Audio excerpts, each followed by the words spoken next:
Voilà Romain, donc quelques mots peut-être sur cette opération qui est une énorme opération technique, mais également artistique, puisqu'il s'agit d'une œuvre classée monument historique de l'un des grands artistes strasbourgeois.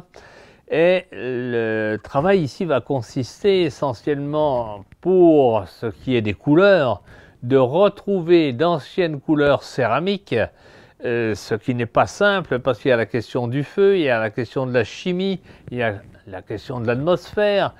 Comment retrouver ces couleurs-là? Alors bien sûr, voilà quelques exemples ici de ces panneaux qui mesurent, là on voit quelques dessins à une petite échelle, mais il faut s'imaginer qu'un panneau fait 3 mètres de hauteur avec tous ces carreaux où chaque carreau a sa propre couleur avec une coordination de carreau par carreau pour que l'ensemble ait une cohérence chromatique. Hein.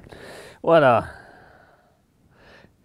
Donc, ce qu'il nous faut, c'est à partir de sable, puisque c'est le sable qui est la silice, ce sable que l'on va faire fondre avec de la soude et de la potasse, puis des pigments métalliques. Alors ça va être du cuivre, ça va être du cobalt, ça va être de l'antimoine, ça va être du chrome, ça va être du fer évidemment, du zircone également. Eh bien il va nous falloir créer une gamme de couleurs, ce qui est beaucoup plus complexe évidemment que la peinture à l'huile ou la peinture évidemment à la gouache. Mais c'est notre métier et on en est fier et on aime le faire.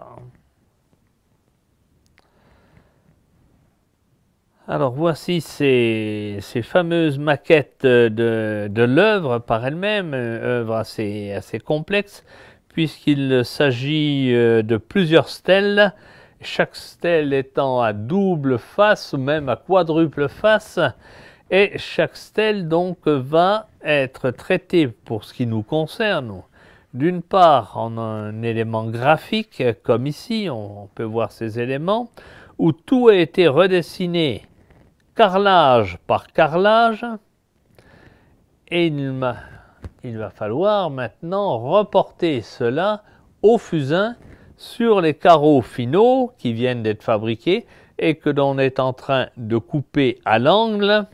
Donc tous ces éléments vont être émaillés sur une table grandeur nature et cela va nous prendre plusieurs mois de travail.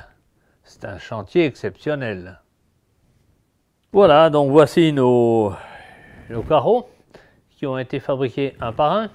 C'est du grès cérame, ce n'est pas de la faïence, hein. C'est un matériau beaucoup plus dur, c'est un matériau qui va résister au gel, qui va résister à l'eau puisque c'est une fontaine en fait.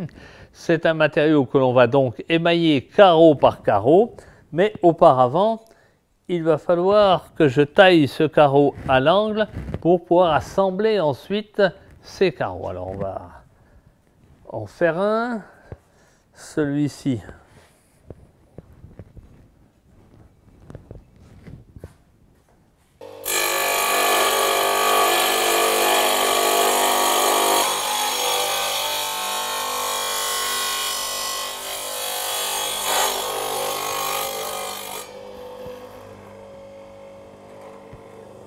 Alors chaque carreau va être taillé